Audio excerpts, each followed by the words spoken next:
Hello everyone and welcome back to my channel. I am Nelson, you're watching H&L, and if you're new to my channel, please stop this video right now and go back to part 1 because this is a 2-part video of what's in bloom in my greenhouses.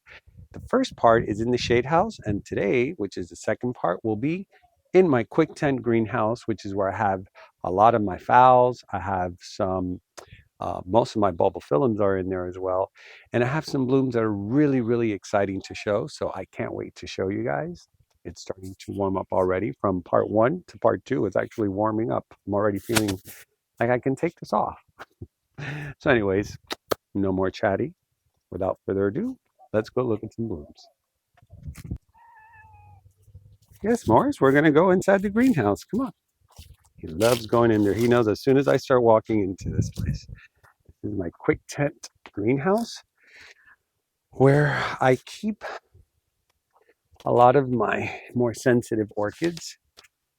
As you can see, it's bursting with blooms here.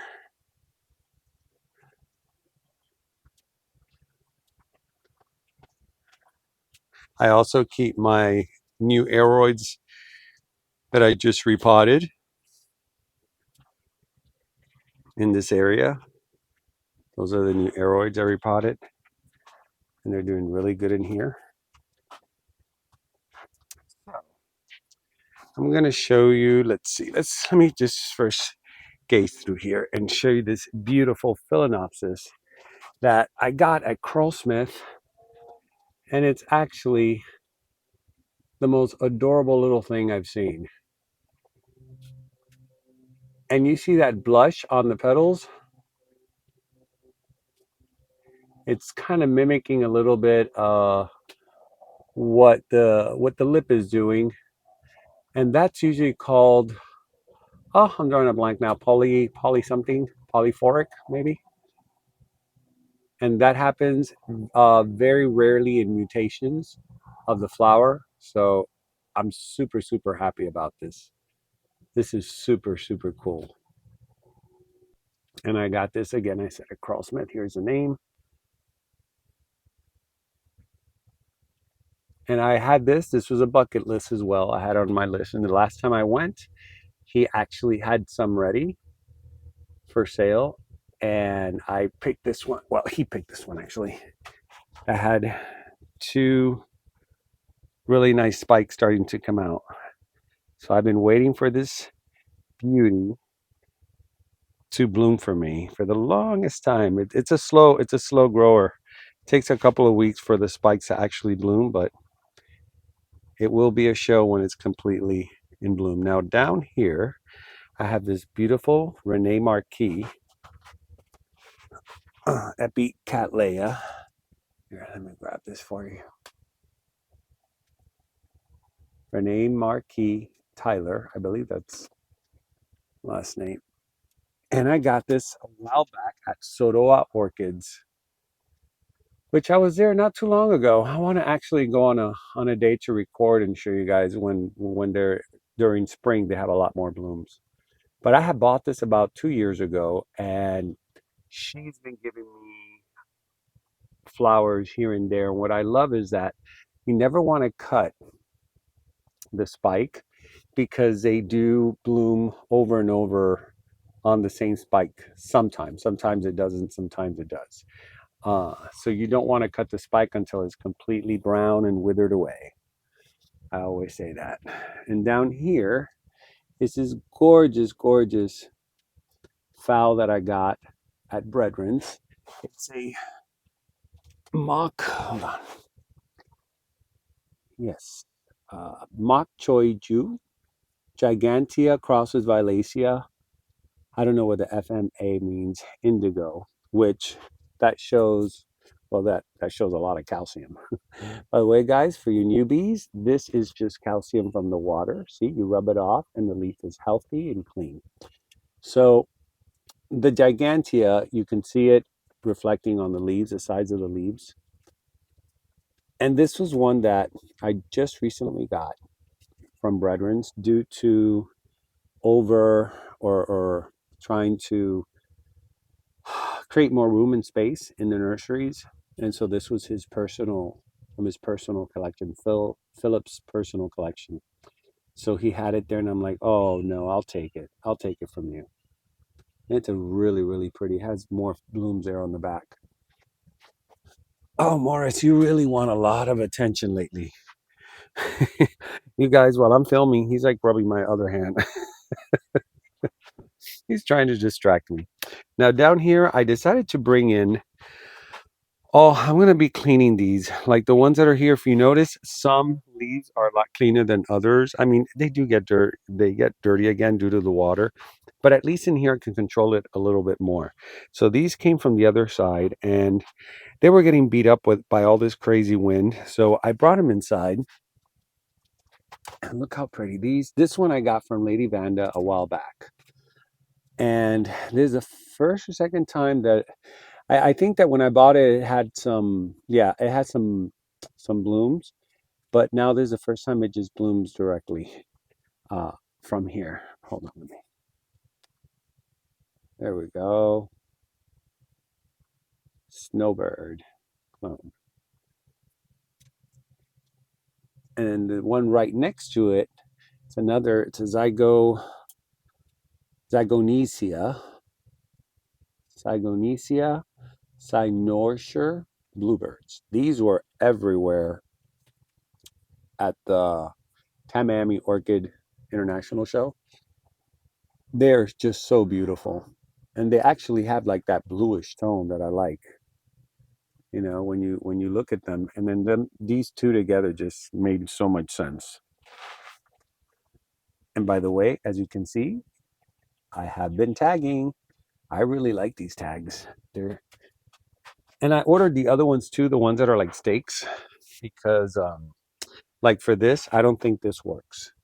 This is too thin, so I'm going to do this into a stake.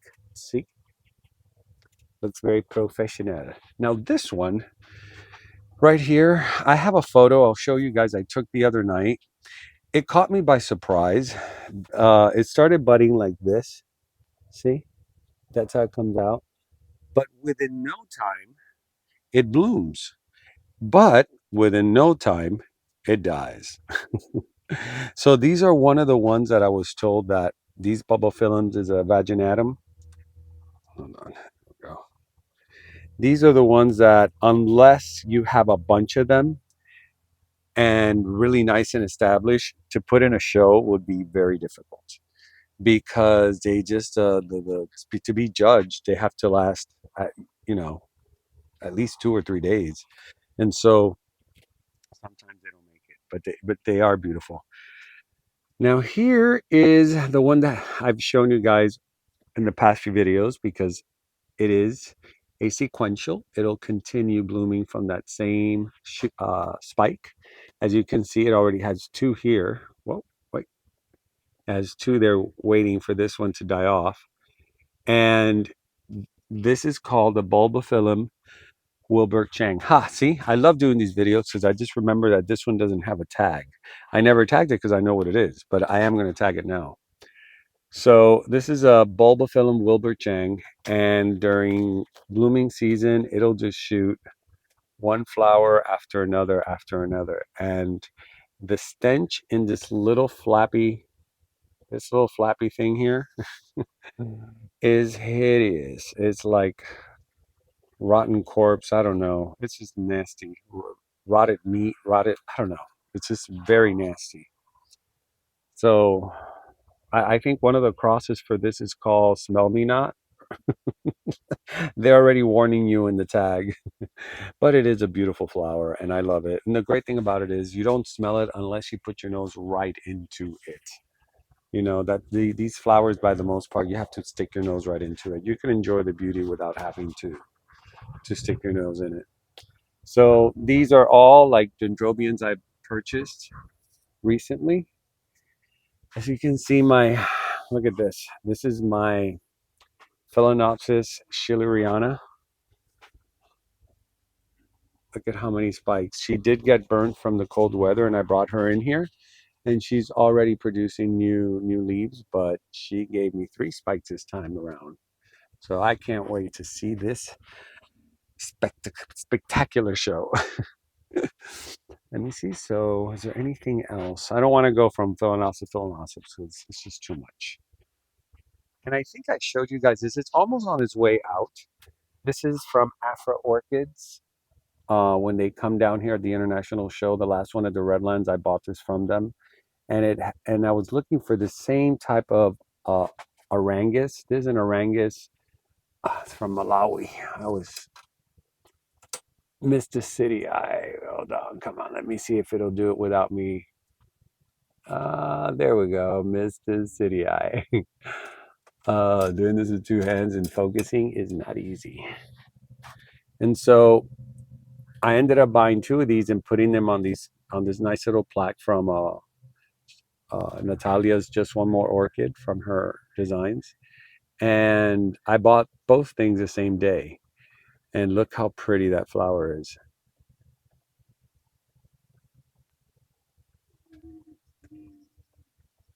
It's a little dark in here, so it's all right.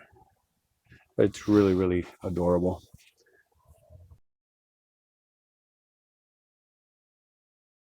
All right, guys. Sorry, I had a little technical difficulties. Let's just get on out of here because there is nothing more to show. All right.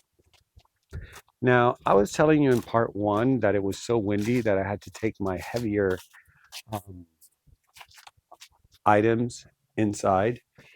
So I brought my cones in here, my Cattleya cone. This is the one that I'm starting to get some buds ready to open. So this is the Annie Bell.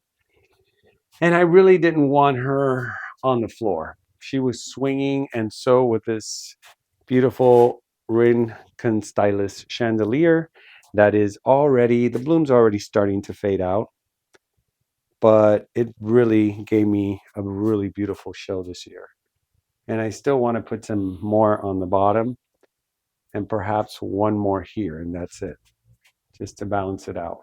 But yeah, I put everything here, including this one, which has that beautiful Oncidium flower.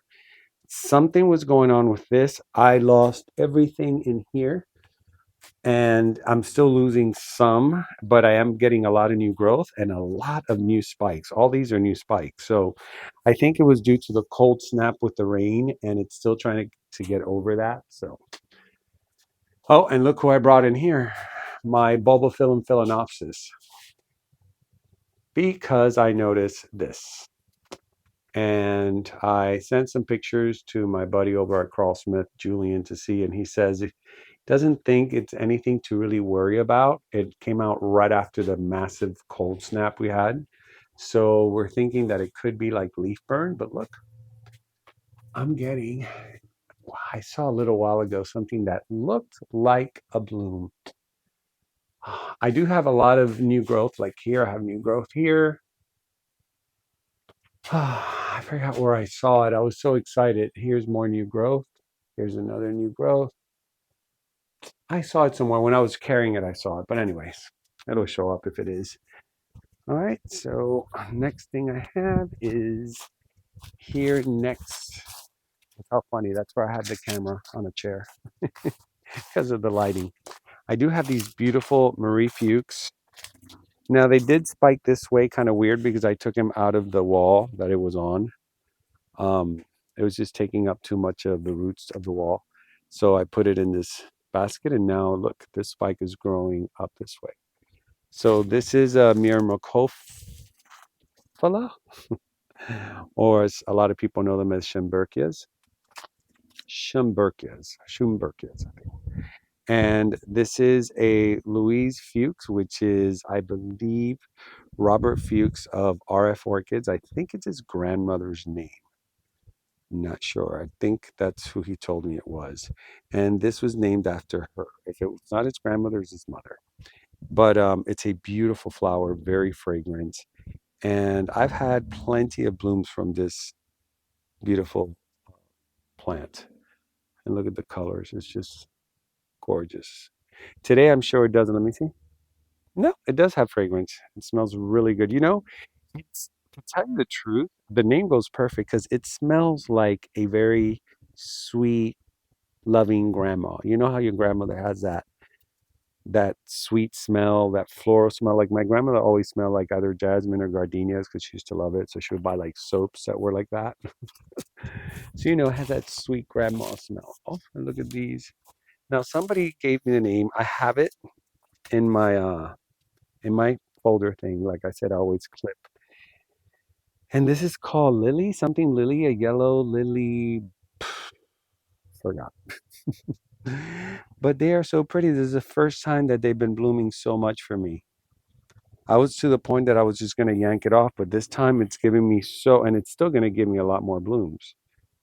But it's so pretty, and just like that, my good friend Osi, she was, I guess, walking down her block. She was always going around the block, doing my walks, and I came across this plant that the leaves were so red and the stems were super super red, and it has like a coppery color underneath. And she says, and it had all these seed pods. So she picked them off from the ground. It was like right off the sidewalk. And she put them on a Tupperware thing. And these little palm looking things, seedlings came out. And so when they were like about 8 inches long, she was here, take them because I won't be able to grow this here. And I just put it in there in the same plastic that she gave me. It's not even in the ground. And all of a sudden it just took off. So the roots are probably already in. Oop, there goes that tripod. The roots are dug in there well. Now here, even though I have to do some cleaning here, I recently did cleaning and I can't believe how fast this grows. My epidendrums were all dying on me. They were getting like this horrible fungus. They weren't doing well. I didn't know how to care for them. Look, this is already falling. I didn't know how to care for them. I moved them everywhere until I decided to put them here. And I don't really want, oh, sorry guys. I just don't want this falling. I'll clip it later on. Uh, and I really don't water them as much. I just water them lightly in the mornings, like early in the morning. And the rest of the day, the sun is kind of hitting them here. And look, they're finally all blooming. They hadn't bloomed in almost a year. And look at this one. I love the way the leaves on this one turn almost like a reddish burgundy. And the flower's so, so, so pink. So I am super happy that this has been a success. Look, if the red on this is just spectacular. And these mean a lot to me because these were for a fundraiser when one of our very own vendors, Koki Moss, her family, unfortunately, she lost him in a devastating event in Brazil. And so these were fundraisers to help excavate and look. It was a mudslide from one of the mountains in Brazil, and this whole town got like pretty much swallowed in mud. And a lot of her family members were there. And so she was running a fundraiser. And so I took this one, and that one. And I think this one too. And I was, no, it was only three, those three. And I was like, oh, I hope these don't die because they mean so much. And once I put them here, look at that. How gorgeous. How happy they are. I just wanted like a lot of sun and very little water. I really like that one. All right. Let me see what else I have. It's such a pretty day. Look at that sky, how blue it is. It's like striking blue. I have this. It got really, really beat up. I didn't even think this was going to open. It got so beat up with the weather. The winds here were crazy. And then it got so cold and while it was budding. So I'm just super happy that it did open and I'm able to see for the very first time what kind of orchid this was, because it does have the tag here. I just never really, here, this is a name. Oh, I can't read that. Heartfelt. Woo, there's a bee. Not a bee, a wasp. Sorry, I didn't really see the wasps there. But anyways, guys, that's as good as it's gonna get. There, this one I got at one of the international shows about 2, maybe 3 years ago, and I just put it on the tree. And this poor thing has been through so much, through storms, through a hailstorm, through a twister one time. This is just crazy. And look, it's still hanging on. It still did well. Now, this you guys are gonna really, really love. All right, remember my arachnus that I planted here, and I've shown you how um, through my episodes how big it's gotten and how much it's wrapped around the tree. Well, look how gorgeous she is now in bloom, and she has so many spikes. She definitely is one beautiful orchid that represents that real exotic look in the flowers. And I did get a lot more this year because I cut her back, and I didn't realize that when you cut them back, this is what happens. See, I cut this one up here, and so right under it, it gives me a new growth, and out of that new growth, you get a spike. And if you notice, it's almost in all of them. That's a new growth. This is a new growth. So if you want to see them really spike, cut them all off and then bring the other half down here so you can make it fatter. And then in the future, this will be a full-on cascade. It'll be like an umbrella of flowers. This is just what's to come in many years from now. It's really pretty. I'm very happy and proud that I found a good spot for this. And this is my golden doubloon, who's about to give me some beautiful flowers very soon. She's been doing really, really, really well. She got a little bit too big. She got so massive that about 2 years ago, when I got a lot of this Spanish moss during the pandemic, I was trying and doing different things, and I ended up coiling her roots like that. I wet the roots like for 10 minutes there. I was just spraying and making them very pliable. And then what I did was they were twice the length, so I coiled it up and then created this and put the moss, and it was like magic. She has gotten so beautiful, and I actually cut her. She had this long stem, so I cut her right here, as you can see. I cut her here, and I brought the other one down here. So I made her a little bit thicker. But it's a gorgeous Vanda, and I can't wait for it to bloom this year. Let me see what else we have. I think we don't have anything else. We have our Vandaliers back up, doing wonderfully. That's where the golden doubloon came down. It was in the center. And when I brought them down to feed them, I'm like, ah, you're ready to give me beautiful flowers. All right, guys, let's turn this camera around. I think we are done. All right, folks, that is it. That is the end of our journey today. I hope you had a good time with me. I have so many more blooms to show you guys. There's so many spikes coming out, so many promising things. I am so excited.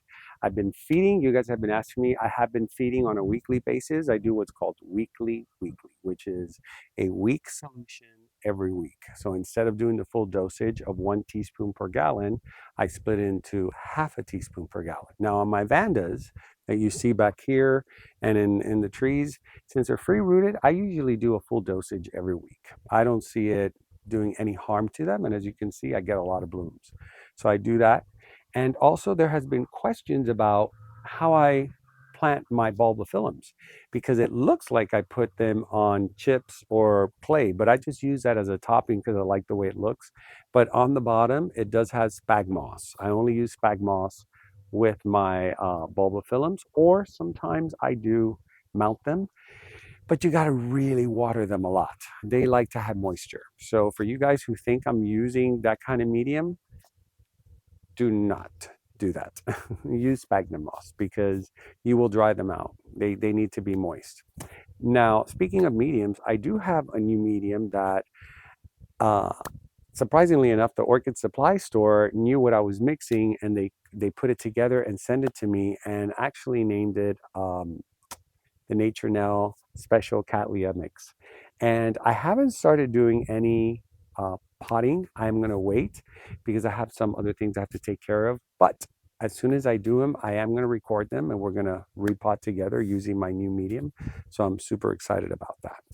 And then what else? We have the OFE show. I did announce this on the first episode, but in case you didn't see it, we have the OFE show right there happening this weekend over at their facilities. It's this great orchid and plant fair that they put together for like bi-weekly now. And it's really, really a lot of fun. You go there and there's not just orchids and plants, there's also materials. They have a lot of supplies. There's potting, there's not just potting, honeys. I'm trying to remember the girl who does the honeybees. They always have like special guests. I call them the special guests that are doing something different aside from orchids and plants. And their aroid section is growing even more, which I'm loving right now. So right before that, before the show on Friday night, we will have the live. Joshua Jones from the Orchid Den and myself will be having the live after 5. We are Eastern time. We're in Miami, Florida. So after 5 o'clock, within that bracket between 5 and 6, we should be on air. I never could give a time because our schedules are all over the place. So to get us at an exact time would be pretty difficult as it is for me to speak right now. So anyways, I got that out of the way. What else? I always forget something important or a show that's important. I can't remember. I know that I'm already looking into getting my tickets for the show in May at the Redland International Orchid Show, presented by the Moats, which I love because it's outdoors and it's always the best time of the year. It's right in the beginning of spring, and it's actually the beginning. It's in spring, and it's just perfect time to have an orchid show. So I will be there definitely on the preview day on Thursday, and then I don't know if I'll be there Friday, and I usually go on Sunday for the meet and greet. So I will see you guys there. If you're planning on going, mark it on your calendar. Right? And then that's it. Nothing else. I keep looking around because I'm like, every time I finish an episode and I look around, I'm like, forgot that. That was a very important thing. But anyways, guys, let me see. Something keeps telling me that I'm forgetting something important. I'll remember when I finish. We're done. I give up. My name is Nelson. You're watching Nature Now. And remember to always, always keep it green. I'll see you next time. See you at the live.